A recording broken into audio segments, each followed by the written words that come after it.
आपण पाहत आहात ठळक घडामोड निर्भीड पत्रकारिता। सासवड पोलीस ठाण्याच्या हद्दीत अवैध धंदे जोरात, शेतच कुंपण खात असल्याने पोलीस अधीक्षक यांच्या आदेशाला केराची टोपली। दिनांक 28 मार्च रोजी सासवड पोलीस स्टेशनमधील पोलीस हवालदार विजय जावळे यांना बातमी मिळाली की सासवड हिवडे रोडच्या लगत राजू टिळेकर हा व्यक्ती लोकांकडून पैसे घेऊन बिंगो चक्री जुगार अड्डा चालवत आहे।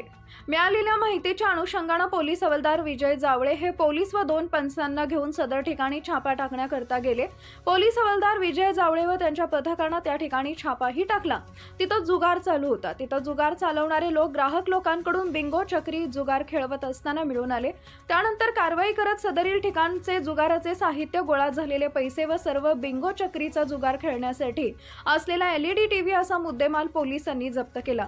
कारवाई करण्यासाठी सदरील व्यक्तीचा मुद्देमाल पोलीस ठाण्यात घेऊन आले, पण पोलीस हवालदार विजय जावळे यांनी त्यांच्यावर कारवाई करणे अपेक्षित असताना कारवाई न करता मोठी आर्थिक उलाढाल करून त्यांच्याकडून 1 लाख रुपये घेऊन सर्व लोकांना अर्ध्या तासात सोडून दिला अशी खात्रीलायक माहिती मिळतेय। दरम्यान पोलीस हवालदार जावळे यांनी वरील जुगार अड्ड्यावर कारवाई तर केलेलीच नाही, गुन्हाही दाखल केलेला नाही। उलट आपण केलेली आर्थिक मांडवली कुणाच्या लक्षात येऊ नये म्हणून त्यांनी पोलीस ठाणे नोंदवहीत बातमी मिळाल्या ठिकाणी आम्ही पोलीस स्टाफ व पंच यांच्यासह गेलो होतो। त्या ठिकाणी अवैध जुगार चालू नव्हता, त्या ठिकाणी एक व्यक्ती टीव्ही रिपेअरिंगचं काम करत होता अशी खोटी नोंद पोलीस ठाण्यात करून वरिष्ठ पोलीस अधिकाऱ्यांनी ही दिशाभूल केलेली आहे। सासवडमध्ये काही दिवसांपूर्वी आका व बोका यांच्या आशीर्वादाने अवैध मटका जुगार व्यवसाय, बिंगो चक्री जुगार व्यवसाय, विनापरवाना दारू विक्री व्यवसाय, गांजा विक्री व्यवसाय, केमिकल युक्त हातभट्टी दारू विक्रीचा व्यवसाय, हुक्का पार्लर यांची बेकायदेशीर विक्री व व्यवसाय होत आहे। त्या विषयाच्या बातम्या सोशल मीडियावर प्रसारित झालेल्या आहेत व आंदोलनही झालेली आहेत, परंतु हे कोणाच्या आशीर्वादाने चालू आहे ते सापडत नव्हते। पण वरील प्रकरणामुळे आका व बोका कोण आहेत हे वेगळं सांगण्याची गरज नाही।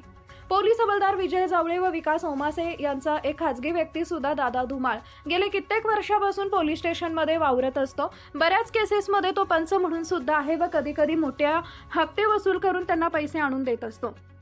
पोलीस स्टेशनच्या CCTV मध्ये सुद्धा हा इसम आहे। यापूर्वी सुद्धा त्या इसमाच्या विरुद्ध भरपूर वेळा नागरिकांनी तक्रारी केलेली आहेत, परंतु त्यांच्यावर कारवाई झालेली नाही। पोलीस ठाण्यातील व्हॉट्सअपवरती सुद्धा याच्या विषयी तक्रारी येत असतात। एवढंच नाही तर सासवड पोलीस ठाण्यातील पोलीस हवालदार जावळे यांचं गाव पुरंदर तालुक्यात येत असून ते तालुक्यातच नोकरी करत असल्यानं त्यांचा स्थानिक अवैध बेकायदेशीर धंदे चालवणाऱ्या लोकांशी चांगलाच जनसंपर्क व लागेबांधे।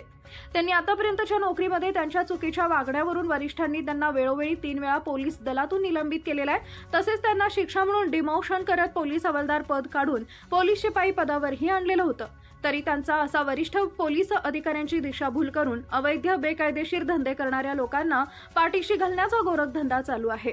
याकडे पुढे ग्रामीण पोलीस अधीक्षक साहेब लक्ष देतील का व अशा अवैध धंदे करणाऱ्या व्यक्तींना पाठीशी घालणारे पोलीस हवालदार विजय जावळे व त्यांना सहकार्य करणाऱ्या दोघांवर कारवाई करतील का, याकडे पुरंदर तालुक्यातील नागरिकांचं लक्ष लागलेलं आहे।